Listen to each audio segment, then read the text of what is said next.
Agrisa, coses para la huerta, patrocina La Casería. Buenas, güey, estamos otro capítulo más aquí na casería. Güey, voy falavos de cómo segar. Agora únsase mucho la segadora de mano y la segadora del tractor, pero antiguamente segábase a gadaña. Y para un prau grande reuninse paisanos del pueblo y dieben todos a segar y ayudábense unos a otros.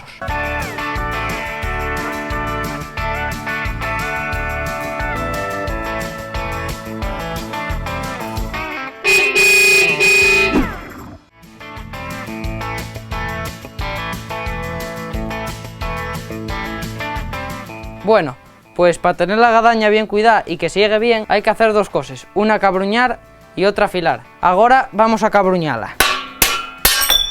Bueno, aquí hay que desmontarla y dejar nada más que lo que viene a ser la gadaña. Yo para cabruñar ponémosla aquí en esta máquina y cabruñar y hacer que esto estreche para sacar más corte.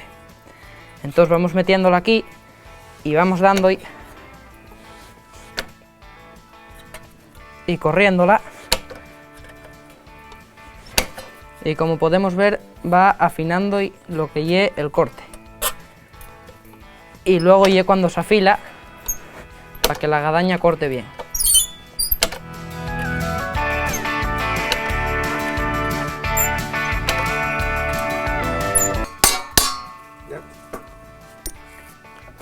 Y es importante apretarlo bien para que no se mueva y no se nos escape cuando estamos segando. Esto es un gaxapu. Aquí es donde con un poco de agua, o hay gente que también mete un poco de vinagre, se tiene la piedra a afilar. Está siempre algo mollada y sirve para afilar la gadaña. Si no, esa parte se hace yo. Hay veces que, como veis, hay que pedir ayuda al güelu.